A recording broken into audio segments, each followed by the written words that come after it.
High বন্ধুরা, তোমাদের সামনে আবারও আজকে একটা ইনফরমেটিভ ভিডিও নিয়ে চলে এসেছি। তো এই যে দেখতেই পাচ্ছ ভিডিওতে যে ১ লিটার জলে আমরা ড্রপ ড্রপ করে একটা ওষুধ ফেলছি।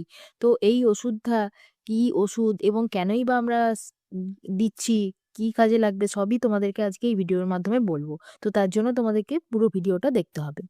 তো বললেই এই ওষুধটা যেটা আমরা ড্রপ ড্রপ করে পেলাম এই ওষুধটার নাম হচ্ছে ওবেরন। এই ওষুধটা যদি তোমরা মাসে ১৫ দিন ছাড়া যদি যেকোনো সব গাছে যদি পুরো স্প্রে করে দিতে পারো, তাহলে হচ্ছে যে তোমাদের গাছে যেকোনো ধরনের পোকা লাগা বলো, রেড স্পাইডার বলো, তারপরে সাদামাছি পোকা বলো বা যেকোনো ধরনের যদি পোকামাকড়ের আক্রান্ত হাত মানে আক্রমণের হাত থেকে তুমি গাছকে রক্ষা করতে পারবে যদি এই স্প্রেটা করো। এই ওষুধটা যদি তোমরা গাছে স্প্রে করো। ঠিক আছে? ১৫ দিন ছাড়া করতে হবে এবং বিকেল বেলার দিকে করতে হবে সূর্য অস্ত যাবার পর বা ভোরবেলায় করতে হবে। ঠিক আছে?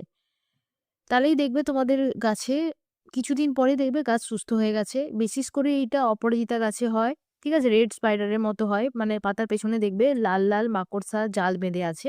ঠিক আছে? ওর ফলে পাতা থেকে রস চুষে নেয়। তার ফলে পাতাগুলো প্রাণহীন হয় এবং হলুদ হয়ে খসে পড়ে যায়। আবার অনেক গাছে দেখবে সাদামাছি পোকা হয়। ঠিক আছে? পেছনে পাতার পেছনেই এগুলো দেখা যায় বেশিরভাগ। পাতার পেছনে ওইজন্য গাছটাকে উল্টে দিয়ে বা পাতাগুলোকে উল্টে, উল্টে স্প্রে করলে বেশি ভালো লাগবে। কারণ তাহলেই তোমার ওষুধটা দেওয়াটা সার্থক হবে। সাদামাছি পোকা বলো বা মিলিবাগ বলো, যেকোনো ধরনের রোগ পোকার হাত থেকে তুমি এই ওষুধটা স্প্রে করলে মুক্তি পাবে। তো তাই আমরাও হচ্ছে যে এইটা ১৫ দিন ছাড়া স্প্রে করি। ঠিক আছে? যাতে রোগ হোক আর নাই হোক করে রাখলে আগে থেকে ভালো। ঠিক আছে? হ্যাঁ, আর হচ্ছে যে এইটা তোমরা যেকোনো গাছের সারের দোকানেই পেয়ে যাবে বা নার্সারিতে যেকোনো নার্সারিতে পেয়ে যাবে। বলবে যে কি বললাম ওষুধটার নাম উবেরন। আমরা ওটা ছোটটা নিয়েছিলাম। বড় একটা ডিবা হয়। আমরা ছোট নিয়েছিলাম বলে আমাদের ওটা ডিবাটা তোমাদেরকে দেখিয়ে দেবো আমি। ঠিক আছে? ওইটা বললেই তোমরা ওই ওষুধটা পেয়ে যাবে। সব গাছে স্প্রে করে দিতে পারবে। কোনো অসুবিধা নেই।